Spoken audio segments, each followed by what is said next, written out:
Income tax का जो return file करना है वो आईटीआर का जो फॉर्म है वो अब नोटिफाई कर दिया गया है फाइनेंशियल ईयर 19-20 यानी कि असेसमेंट ईयर 20-21। फाइनेंशियल ईयर 19-20 बोले तो 1 अप्रैल 2019 से 31 मार्च 20 तक जो आपने अर्न किया उसका आईटीआर भरने का फॉर्म नोटिफाई कर दिया गया है। तो मैं आज जो आपसे चर्चा करूंगा कि आपके लिए कौन सा फॉर्म चूज करना है, कौन सा फॉर्म आपको पिक करना है, कौन सा फॉर्म आपको आईटीआर का भरना है। अगर आप खुद से भरते हैं या जो नए प्रैक्टिशनर हैं, जो बच्चे अभी बीकॉम करके आईकॉम करके अपनी मेहनत कर रहे हैं, लर्निंग विद विद अर्निंग कर रहे हैं, आईटीआर फाइल भर रहे हैं, तो उनके लिए समस्या हो जाता है कि कौन सा फॉर्म हम पिक करें, किसी बंदे का क्या इनकम है उसके अनुसार कौन सा फॉर्म हम उन्हें दें। तो इसकी चर्चा हम इस वीडियो में करेंगे।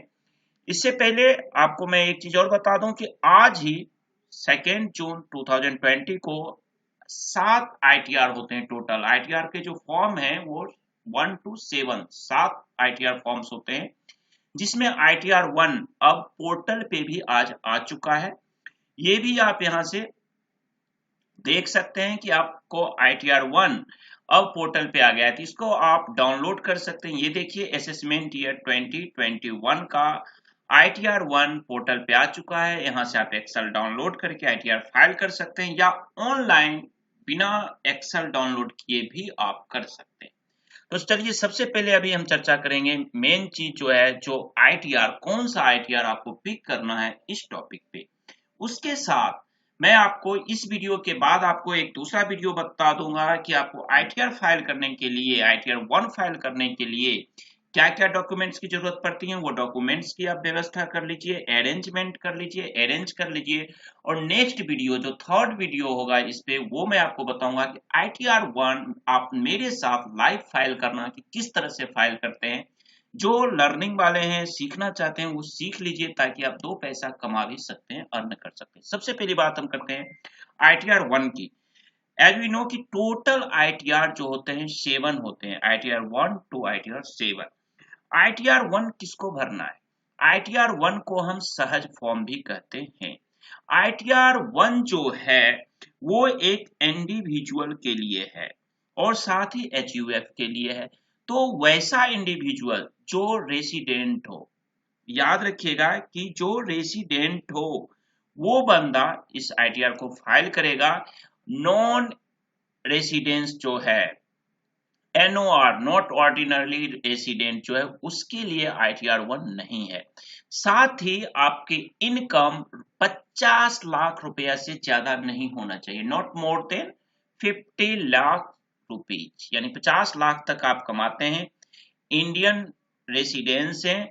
साथ ही आपका इनकम सैलरी से हो, चाहे कोई भी बंदा गवर्नमेंट एम्प्लॉय है या प्राइवेट सेक्टर का एम्प्लॉय है, अगर उसका सैलरी से इनकम है और एक हाउस प्रॉपर्टी से हो, कोई एक घर से इनकम हो रहा हो हाउस प्रॉपर्टी से, और अदर सोर्स से भी हो, और आप सब जानते हैं, अगर नहीं जानते तो मैं एक बार रिवाइज कर दूं कि इनकम के 5 सोर्स हैं: income from salary, income from house property, income from capital gain, income from PGBP, और पांचवा हेड होता है जो सोर्स होता है वो इनकम फ्रॉम अदर सोर्स होता है, जिसमें लॉटरी वगैरह या बैंक से इंटरेस्ट वगैरह आते हैं। आपको जो आप बैंक में सेविंग अकाउंट में जमा कर रहे हैं, एफडी जमा कर रहे हैं, तो उस पर जो इंटरेस्ट मिलता है वो सारी जानकारी आपको इसमें देना है।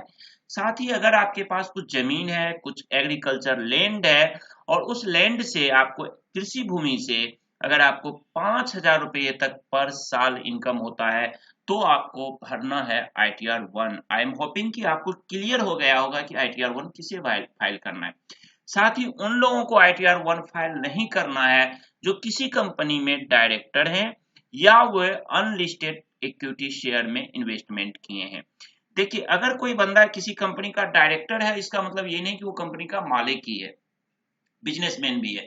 अगर आपकी इनकम चाहे सैलरी से ही हो और अगर आप किसी कंपनी में डायरेक्टर हैं तो आप ITR-1 नहीं फाइल करेंगे।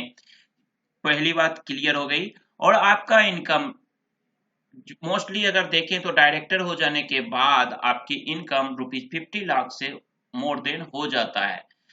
या अगर कम भी है तो अगर आप डायरेक्टर हो किसी कंपनी में तो आप ITR 1 नहीं फाइल करोगे। आई एम होपिंग कि ये पॉइंट आपका क्लियर हो गया होगा। अब ITR 1 फाइल करने के बाद हम अगली चर्चा आपसे करते हैं कि ITR 2 किसके लिए है। नेक्स्ट वीडियो जो ITR 2 किसके लिए है। ITR 2 भी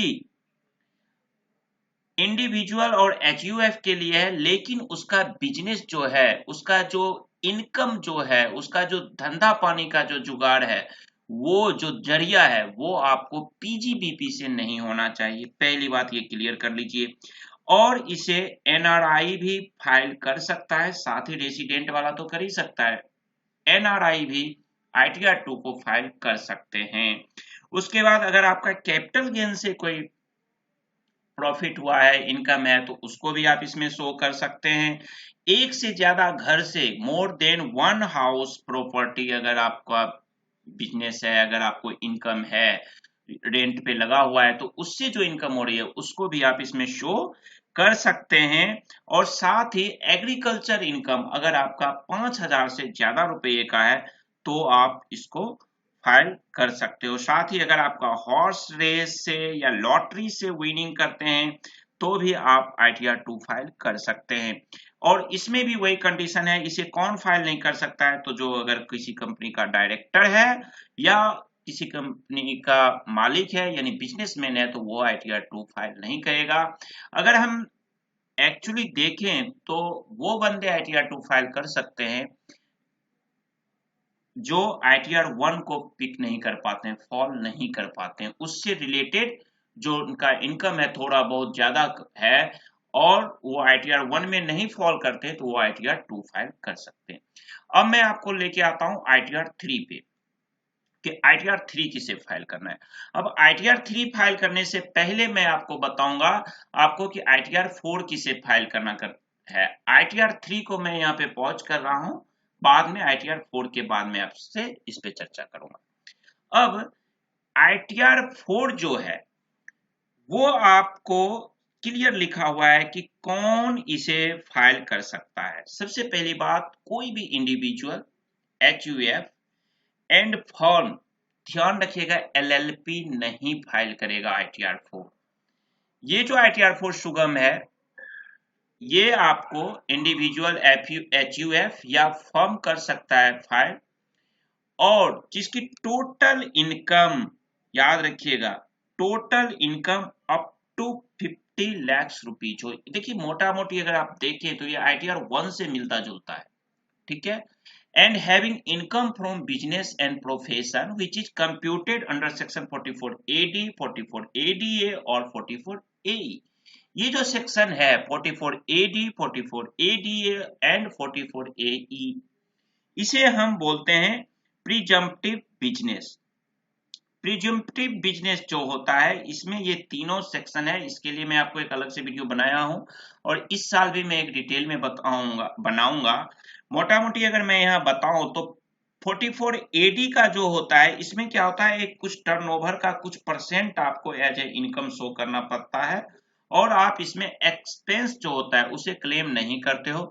सेक्शन 44 ADA ये जो होता है ये जिनकी गाड़ियां वगैरह होते हैं, ट्रकें वगैरह होते हैं उनके लिए है, लॉरी वगैरह वालों के लिए। और 44 AE ये सेक्शन होता है उनका जो प्रोफेशनल लोग हैं और अपने इनकम को 50% शो करते हैं टोटल रिसीट का, तो उनके लिए ये सेक्शन है।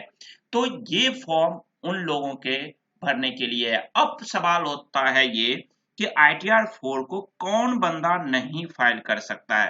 तो ITR 4 को अगर कोई इंडिविजुअल, ध्यान से रखिएगा कि किसी कंपनी में डायरेक्टर है और वो अनलिस्टेड इक्विटी शेयर में अपना इन्वेस्टमेंट किया है तो वो बंदा ITR 4 फाइल नहीं करेगा। साथ ही अगर आपका इनकम, कई जगह क्या होता है LIC एजेंट है या कोई भी ब्रोकर टाइप का लोग है, उन लोगों का क्या होता है कि उनके पास होता है कि मैं कौन सा ITR फाइल करूं, जिनको कमीशन से इनकम होता है, तो वो लोग ITR 4 नहीं फाइल करेंगे। अब सवाल आता है कि ये सारे लोग कौन सा फाइल करेंगे ITR, ये हम बताएंगे। उससे पहले मैं बता दूं ITR 5, ITR 6 और आपका ये ITR 6 है और अगला है ITR 7। ये ITR 1 to 7 जो है टोटल जो है ये आपका ITR है, यानी 5 से 7 तक ये फॉर्म, कंपनी, LLP के लिए है, ट्रस्ट के लिए है, जिसको मुझे उतना एक्सप्लेन करने की जरूरत नहीं पड़ेगी आपको इसमें। फिर भी मैं इसका एक अलग सेपरेट वीडियो बता दूंगा, ये आप इजीली आप पिक कर सकते हो और ITR प्रिपरेशन करके फाइल कर सकते हो। 5, 6, 7 में उतना कंफ्यूजन नहीं है, बिजनेस वालों के लिए है, फर्म वालों के लिए है, LLP वालों के लिए है। अब मैं एक ITR पॉज किया था, वो ITR है ITR 3। कि ITR 3 क्या है, आप सीधा कंसेप्ट ध्यान रखिएगा। 5 से 7 तो कंपनी इंडिविजुअल के लिए है ही नहीं, ठीक है ना, फर्म के लिए है, कंपनी के लिए है, LLP के लिए है, ठीक है ना। आप यहाँ देखिए क्लियर लिखा हुआ है ITR 5 में for person other than individual HUF company and person filing for ITR 7। तो ये इंडिविजुअल HUF के लिए तो है ही नहीं। तो अब हम जो अभी चर्चा करेंगे आपसे वो करेंगे ITR 3 के बारे में, क्योंकि ये इंडिविजुअल के लिए है और HUF के लिए भी है। अब ये किन लोगों के लिए है, यहाँ देखिए क्लियरली समझ लीजिए कि अगर आप ITR 1 यहाँ पे भी था इंडिविजुअल HUF के लिए, ITR 2 में भी आपने देखा ये इंडिविजुअल एंड HUF के लिए हो जाता है आपको। उसके बाद ITR 1 अगर आप देखिए ऊपर आते हैं तो ये भी इंडिविजुअल के लिए हो जाता है आपको। ITR 4 में अगर आप चाहते हो तो वो भी आपको इंडिविजुअल के लिए हो जाता है। अब जो लोग ITR 1, 2 और 4 में कवर अपने आप को नहीं करते हैं, फॉल नहीं करते हैं, पिक नहीं कर पा रहे हो, आपका बिजनेस सुटेबल नहीं हो पा रहा है इस फॉर्म के अनुसार, तो आंख बंद करके दोस्त ITR 3 आप पिक कर लेना, ठीक है। तो ये पिक करना, ITR 3 कर लेना, और इसमें क्लियरली लिखा है कि for individuals and HUFs having income from PGBP, ठीक है, अगर profit and gains of business और प्रोफेशन से अगर किसी इंडिविजुअल और HUF को इनकम है, और जब आपका उन तीन ITR 1, 2 और 4 में आपका दिमाग काम नहीं कर रहा है कि कौन सा करना है, यानी कि उन तीनों का जो मैं इनकम आपको बताया, आपको जो कंडीशंस बताया उसमें आपका इनकम फॉल नहीं करता है, उन कंडीशंस को आप satisfied नहीं कर पाते हो, then you should pick the form ITR 3। बहुत इजी होता है, देखो आपको ये ITR का क्लियर होना चाहिए। होता क्या है, मैं जब बीकॉम करके 10+2 शायद किया था, बीकॉम में आया, उसमें इनकम टैक्स आया, पिताश्री बोले कि बेटा एक ITR फाइल कर दे। मुझे ये नहीं पता था कि मेरे फादर की जो इनकम है वो किस ITR में आएगा। पिताश्री का थप्पड़ मेरे गाल पे धराम सा लगता है कि भाई तूने ICOM कर लिया, बीकॉम में आ गया, इनकम टैक्स पड़ रहा है, तुम्हें ये नहीं पता मेरा इनकम किस में जाएगा। तो जब आपका इन तीनों रिटर्न में 1 to 4 में अगर आप फॉल नहीं करते हो, 1 to 4 तक के कंडीशंस को आप सेटिस्फाइड नहीं करते तो ITR 3 में चले जाना, ठीक है, क्लियर। अब ITR 3 में क्या होता है, कई बार क्या होता है, हम सैलरी के साथ साथ, आप देखते होंगे अपनी कंपनी में कुछ अकाउंट्स वाले मिलेंगे जो सैलरी के साथ साथ वो इनकम करते हैं, LIC का एजेंट भी है, बहुत लोग आपको मिलेंगे ऐसे। कुछ लोग LIC का एजेंट हैं, कुछ लोग कमीशन पे लेते हैं, ब्रोकरेज पे लेते हैं, या वो जो बंदे जिनका डीमेट अकाउंट है, जो शेयर का सेल परचेज करते हैं, उससे लॉस या प्रॉफिट अर्न करते हैं, या आपका कोई इनकम का क्लबिंग करना है, तो इन सब केस में आप ITR 3 सिलेक्ट करना, ITR 3 पिक करना और अपनी ITR फाइल कर लेना दोस्त, ठीक है। आई एम होपिंग कि आपका पॉइंट सारा क्लियर हो जाएगा। तो LIC एजेंट वाले जो हो वो ITR 3 लेना, HDFC bank agent, LIC agent, जिनका मेन बिजनेस जो है ना एजेंट वगैरह से है, रिलेटेड है, कमीशन से है, ब्रोकरेज से है, ये सारे लोग अपना ITR 3 फाइल करेंगे, ये आपको ध्यान रखना है। तो दोस्तों इस वीडियो को मैं यहाँ खत्म कर रहा हूँ, और नेक्स्ट वीडियो जस्ट इसके बाद इमीडिएट जो आपको मिलेगा वो मिलेगा ITR 1, जैसा कि मैं आपको बताया कि पोर्टल पे आ चुका है। तो सबसे पहले मैं बताऊंगा ITR 1 फाइल करने के लिए आपको किन किन चीजों की जरूरतें पड़ेगी, उसके बाद नेक्स्ट वीडियो में मैं आपको ITR 1 खुद मैं फाइल करूंगा और आप मेरे साथ ITR 1 फाइल करेंगे। Thank you, bye bye.